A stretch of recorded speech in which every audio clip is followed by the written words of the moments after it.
think this mind screen is common to all when it's blank. When it's blank, there's no ego stuff, so it's just a common human processor. It's a quantum processor of sorts, I think, and it's light. And I feel like DNA has something to do with sound, because it's a coil, and coils can carry sound. And it also transmits light, I believe. So I feel like there's something about the intersection of light, sound, and gravity, and how material stuff kind of rests on that, or at least the appearance of material.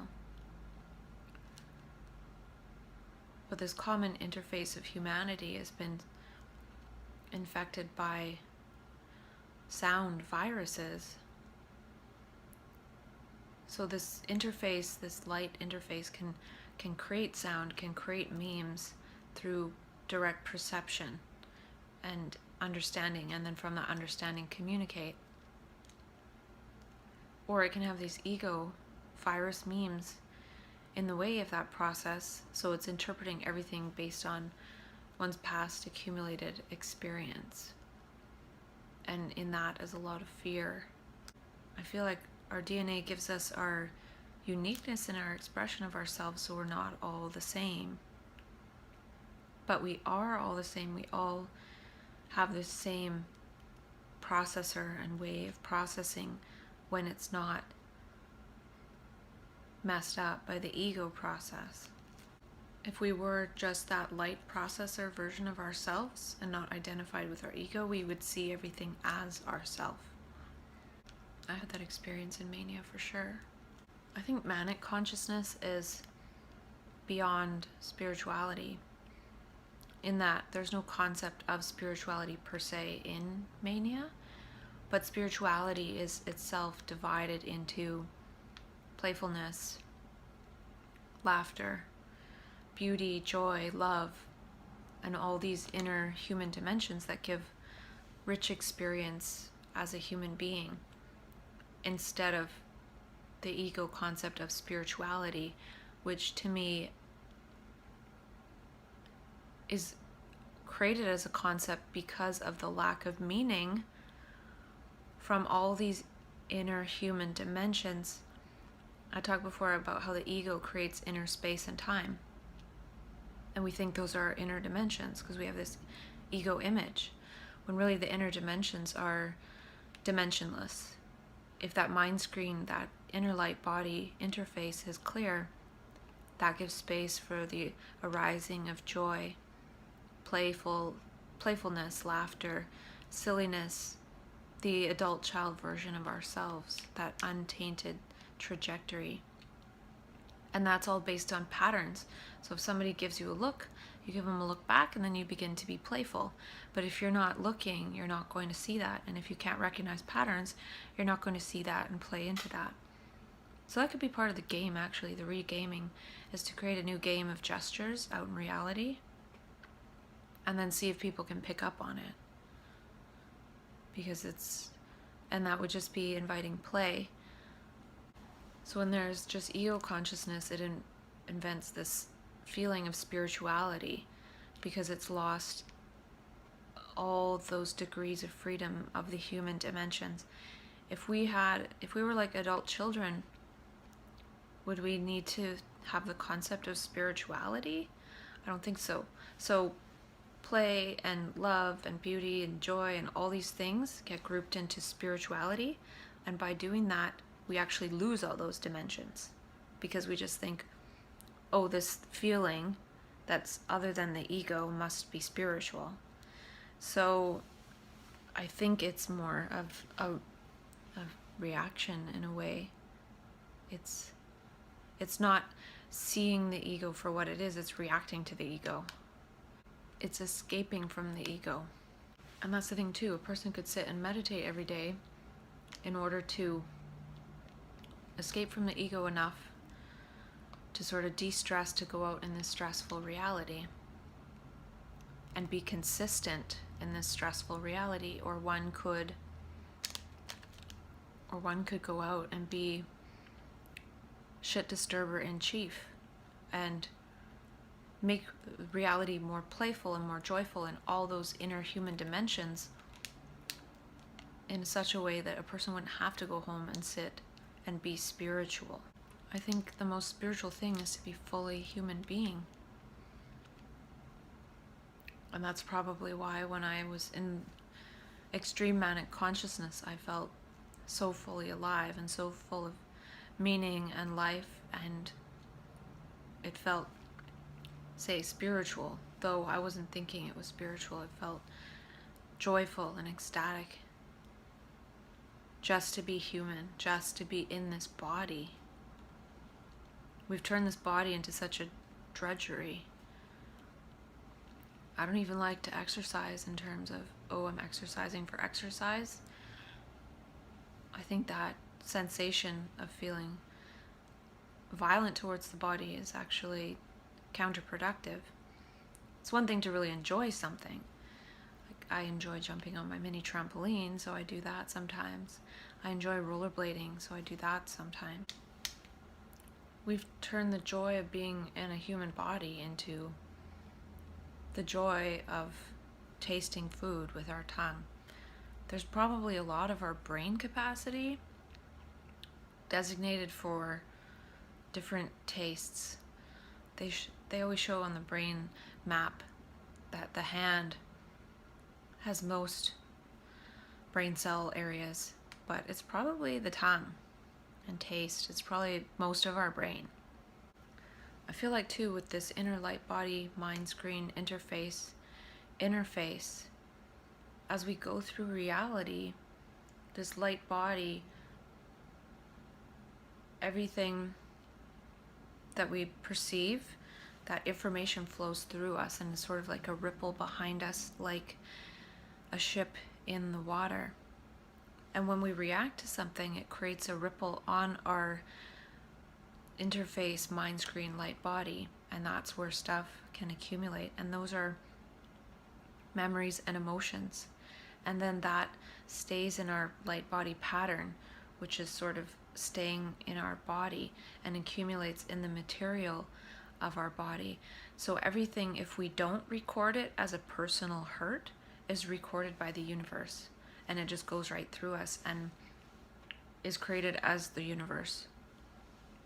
And anything we record as a personal hurt or personal pleasure stays with us, and we keep replaying that stuff, and it's always reverberating through our bodies, and it messes up the clear light body interference pattern because we're thinking of those things, and it's just like one thing resonates and then another and then another, and we're just sort of bouncing through our old past traumas.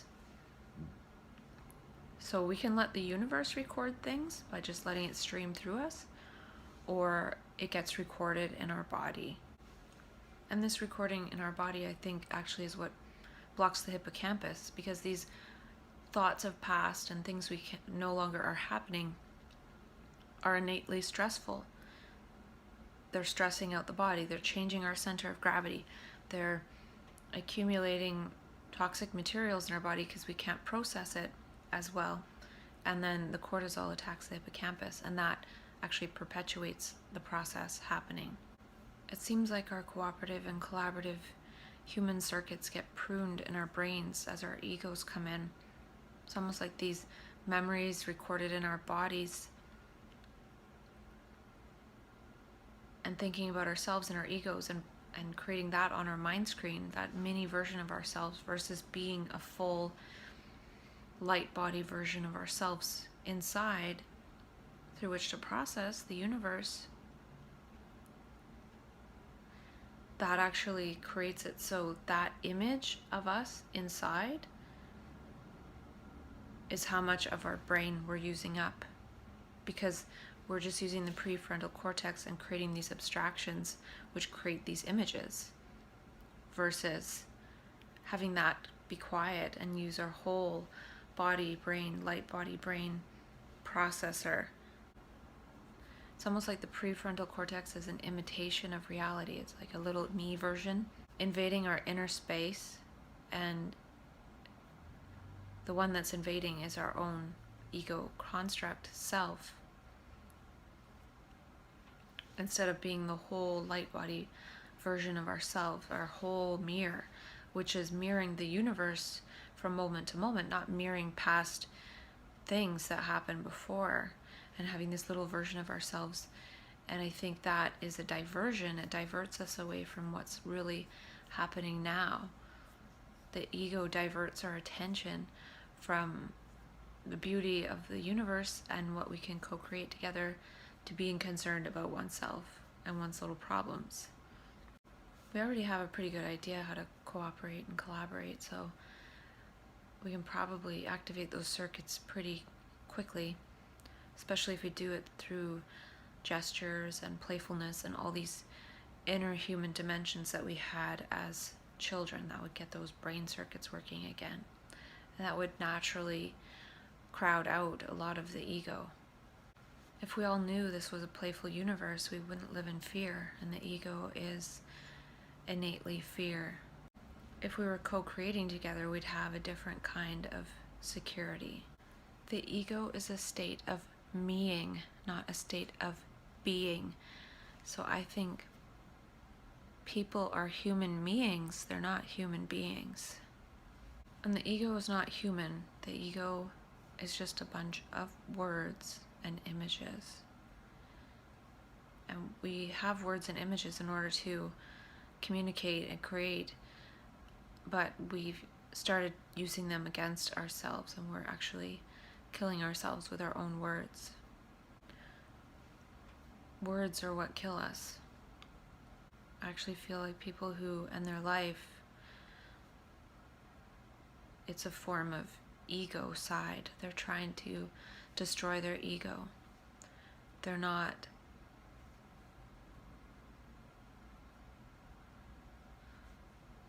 they don't know how to turn off that noise. It reminds me of the last scene in Fight Club, where the main character is standing across from Tyler Durden, and he shoots himself in his own head to kill Tyler Durden. And he shoots himself through the cheek, and then Tyler is the one that dies. And he wasn't even real to begin with. And Tyler is sort of like the ego in a way. But it's like, how do you kill the ego?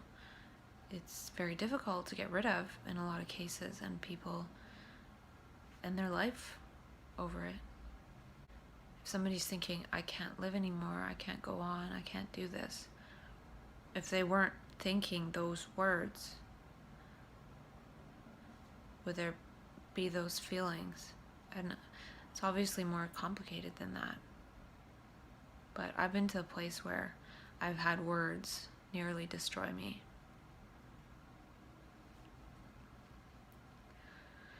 Maybe it needs to be sticks and stones against suicide.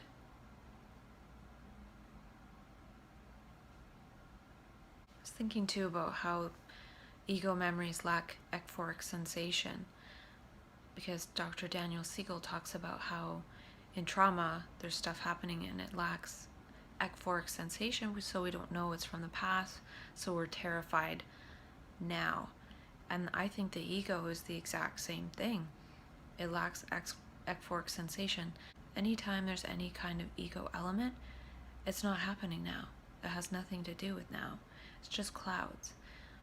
Technically, each moment is completely new and not recognizable. If it's recognized, then the one who's recognizing it is the ego past accumulation complex. It's recognizing some kind of past pattern, probably because it got trapped on our inner light body mind screen interface. And so that's what is interfacing with the present moment, which is not the present moment. So we're always interpreting the present in terms of the past. And in that way, we're not actually learning, and there's nothing new. And so things feel meaningless and not beautiful. We adapt to things. So something that's beautiful right now, if I do that every day, it's not going to be feeling the same way. So we kind of do the opposite with our ego memories. We have these things and we're always feeling the same way because we're recognizing the same pattern because we allowed it to get stuck there. Of the billions and trillions of patterns we've experienced in our life until now, we let a few get stuck in our body and on our inner light body mind screen, and then we're always reacting and seeing that. Those bits are what are making the rest of our life salient. It's being made salient as this meaningless thing because we've adapted to seeing the same thing all the time, and it's gotten really boring, and it's habit, it's habitual. And it's important to make certain things habit, like walking, driving, things like that. But if we're making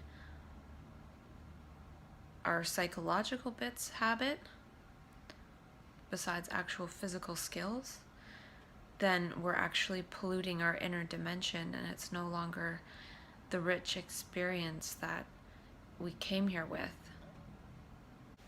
So again, the ego is like a hallucination. It's like a delusion. We're being deluded and polluted by our past.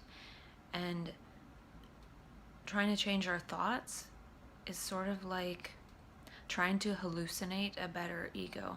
And that can pacify us for a while, but it's not that sustainable. So I believe manic consciousness makes us an instrument of the universe instead of an instrument playing the old songs of the ego and the images inside our head and past stuff, which is like being an old record. So most people in reality are walking around like they're old records, and they're keeping the old alive.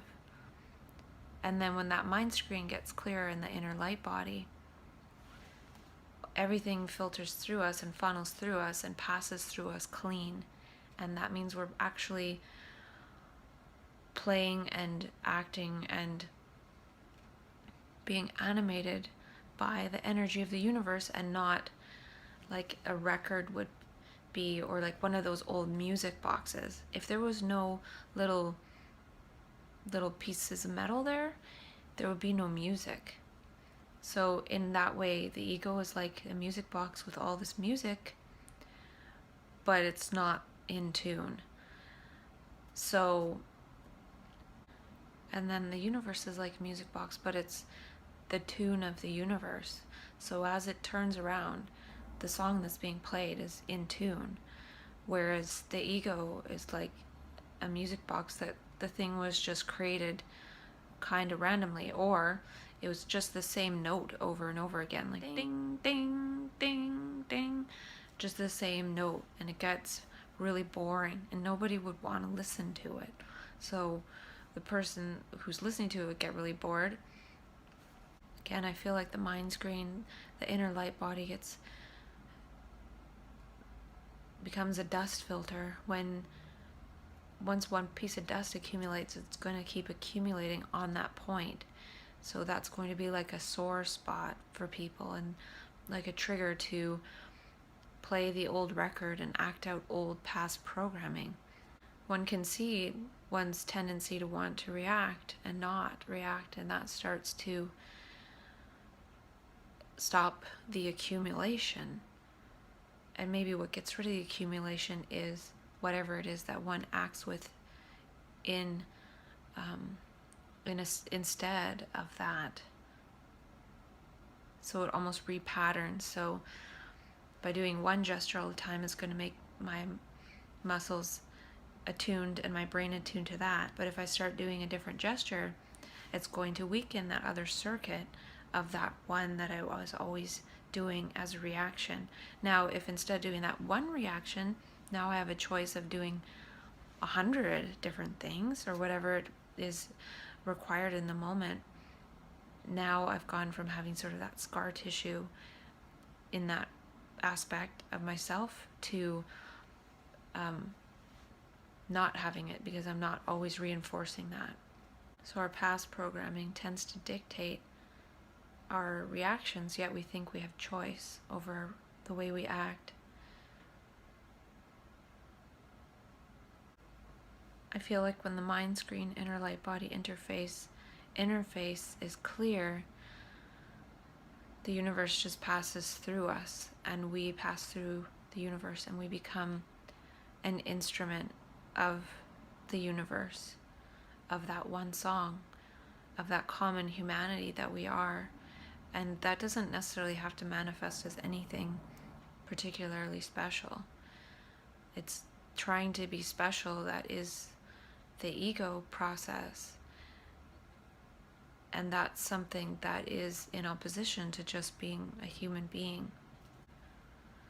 I was thinking too, the ego is like a camel. It's constantly re-chewing the same thing. It swallows it and then it regurgitates it, and then it chews it and swallows it again. And it's also like a dog eating its own poo. Mania is, again, like the universe creating new memes through us. We're the ones that have language and create this. It's like memes are seeds. It's turning us into a flowering plant in a way, with all of its pollen, and it's like a different way for these memes to be created. There's probably other ways too. Like, manic consciousness isn't the be all end all of things.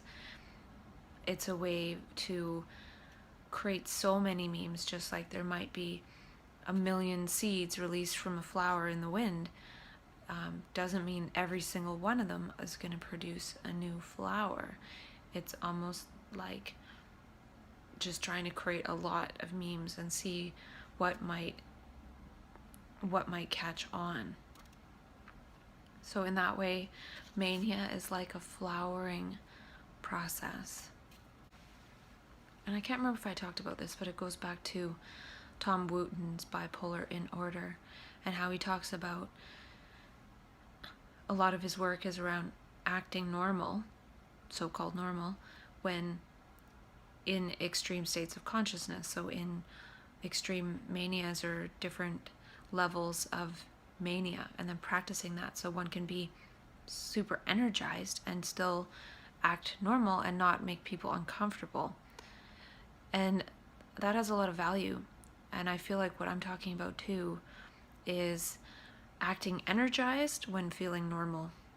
So after one has come down from one's mania, not sitting there and thinking, oh, I can't wait to feel so wonderful again, and not just thinking, well, I'm going to work to act normal when feeling wonderful, but also acting wonderful when feeling normal, when not needing that reward. It's like learning how to dance, for example.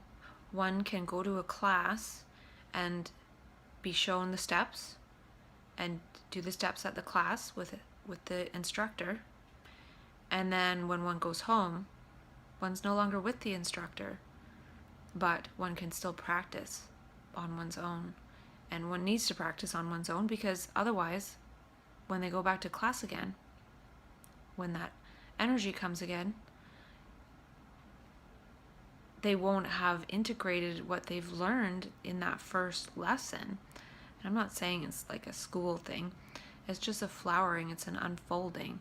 And so if I practice what I harvest from learning in my first mania, as like the universe was animating me that way, it was almost making me dance in a certain way. I was dancing with the universe. It was my instructor. It was my guide. It was me. I was it.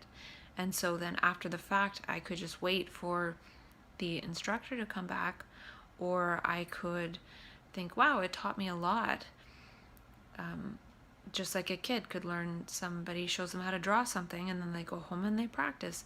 It's the same thing. Coming back to ego consciousness is like coming home with everybody else to practice, being that way that the universe showed us was our natural way of being. And I don't know, I might change what I think about this one day in terms of should one practice or not. And I don't think it's necessarily about practice. I think it's more the manic consciousness provides different context. It provides contrast. So one can contrast oneself to how one was in mania, or one can, and the thing is too, most people get pathologized and then end up, like worse than they normally were, but then they get caught in the fact that, oh, now life sucks more than it did before this all started, and they take on the stigma story and the pathology, when to me a person could, and this is what I did, just laugh my way through it. And that's the thing, I feel like a person can move themselves closer to how they were in mania rather than after being pathologized and maybe being really out of it and low and everything, and I've been there.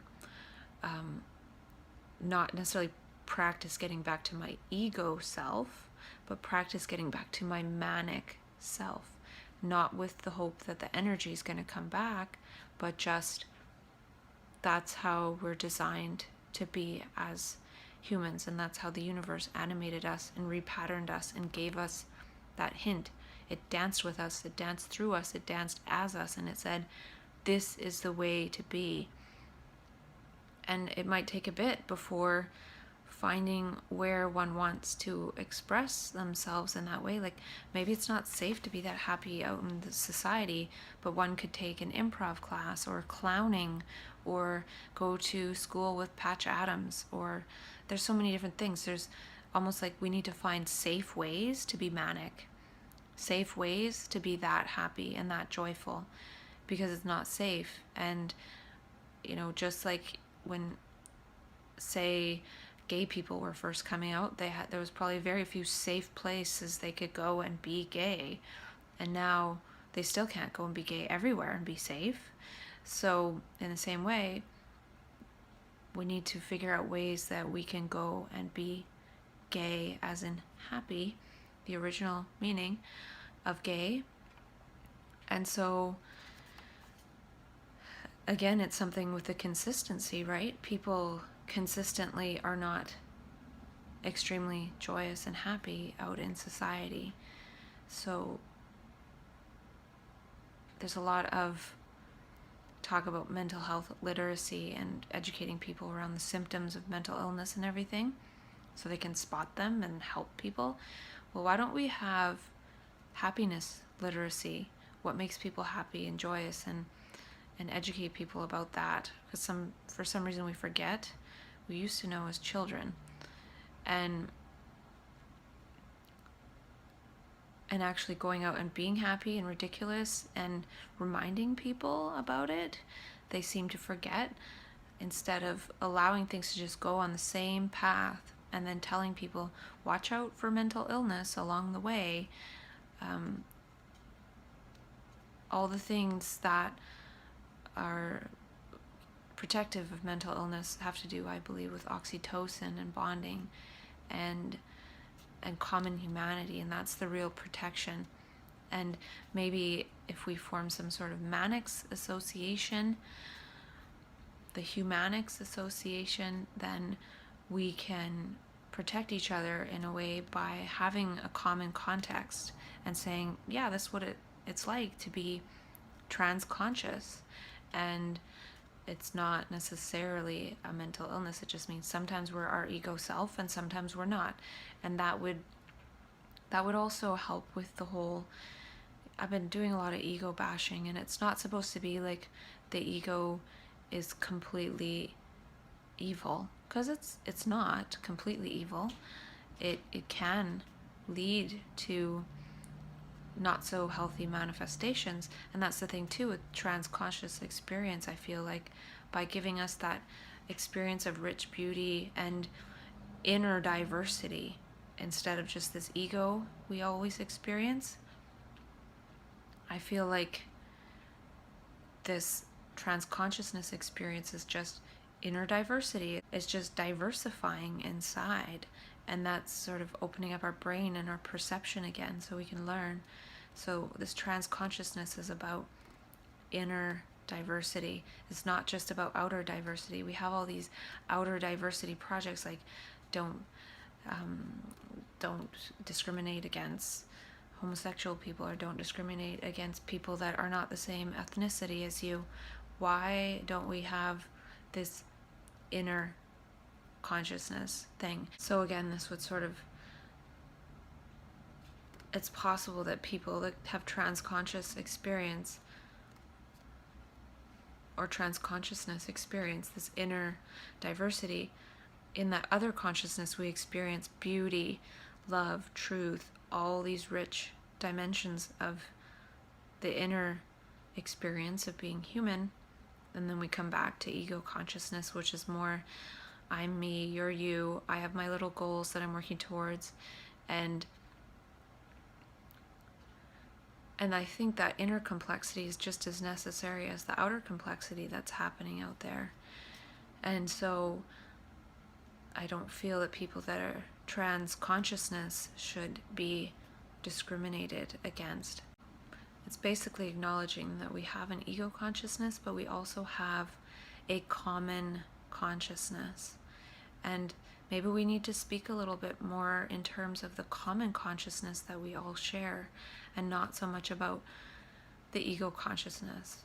And that common consciousness perspective is part of the mirror neuron thing. It's like, if you look over there, you can see that that might be hurtful, yet the ego can rationalize it and block it off. But I feel like people that are trans consciousness have both, and so they're able to see from both, so it gets confusing for one sometimes, or it's painful. It can create more allostatic load because one is seeing other trauma and sort of taking it on oneself, and it's hard to let that pass through, actually. I feel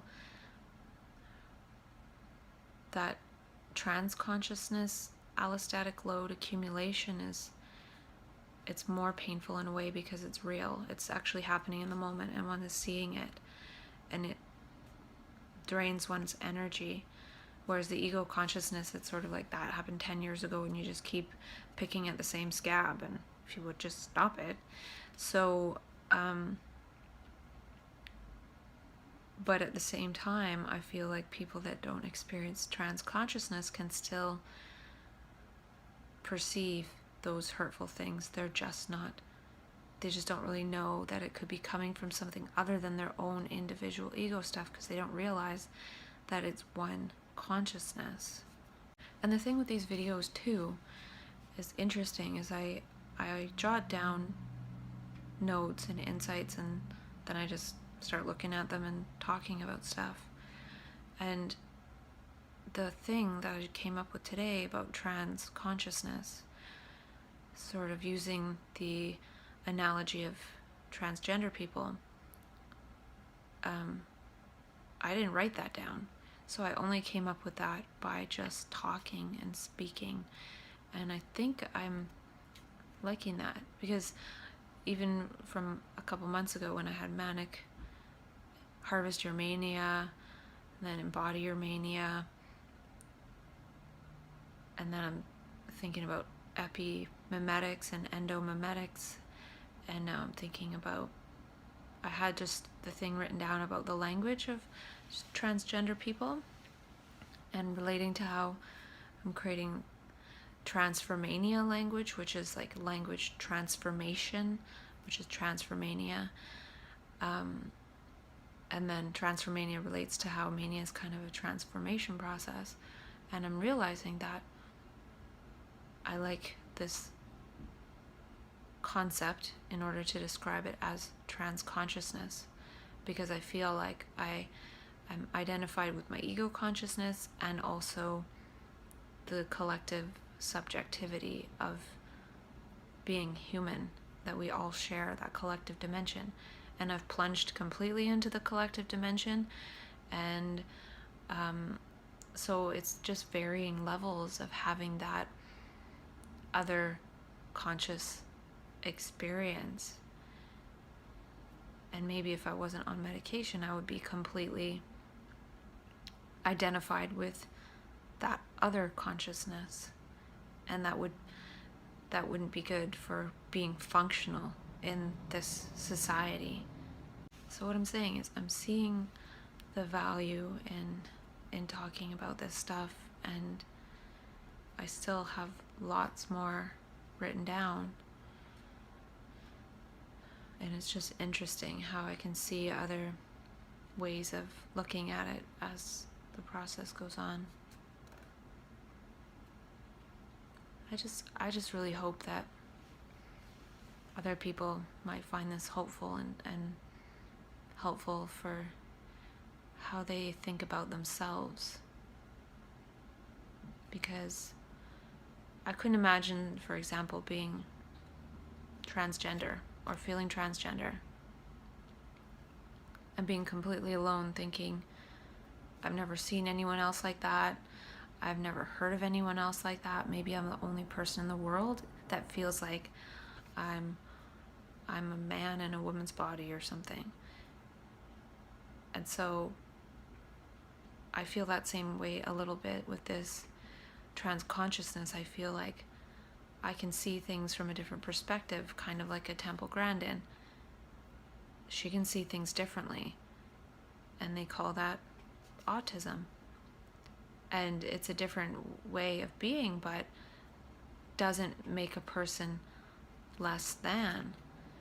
And just like people with different diversities externally and also internally in terms of their orientation, like a person that is gay, you can't necessarily tell they're gay unless they tell you. Or you could tell, perhaps, if there were two men walking down the street holding hands.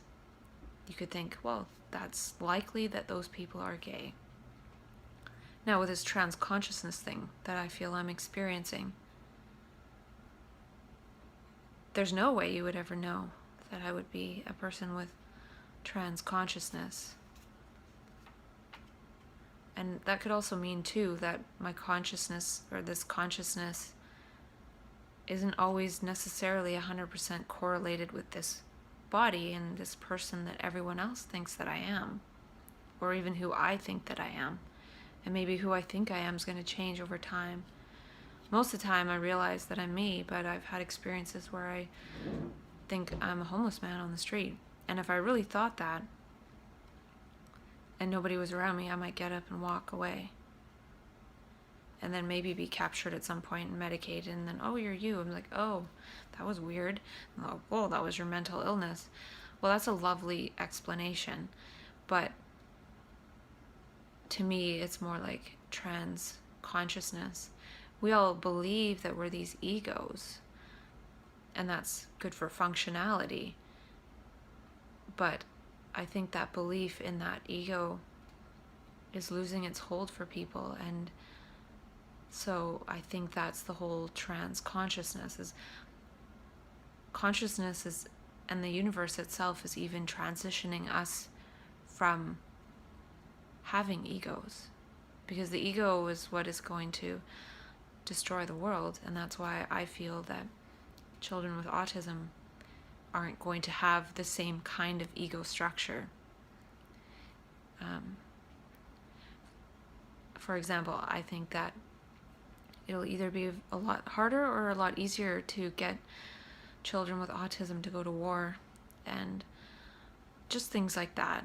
So the world is going to change as these children grow up, and I really, really hope that their genius is able to flower, because with their experience of consciousness, I don't even think society is designed for them to flower into who they're here to show us they are.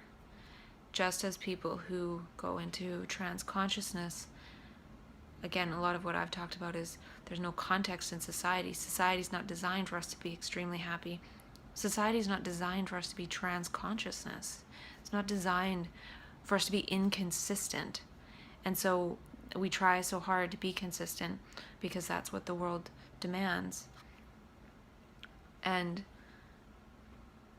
if all of a sudden I'm being inconsistent and I'm around my family, they're going to think, what's wrong with you? Well, maybe I'm trans consciousness, and maybe that means that I'm not always this ego. And when I'm in a different state of consciousness, I can be doing different things than I would if I'm in my ego state of consciousness. So perhaps my life needs to be designed around who is it that I'm expressing today. And that's not a multiple personality thing. That's a different biorhythm. It's a different biorhythm than I work 9 to 5 every day. Like, that is a construct of humanity. If I wake up and my energy is like, I want to go out and be in a park, then I could be in a park. If my energy is like, I want to read a whole book, I can read a whole book. If my energy is like, I want to work on this project, I can work on this project. So it's an energetic perception, action in the moment thing, and not, oh, well, the clock says I have to do this, so that's what I'm going to do.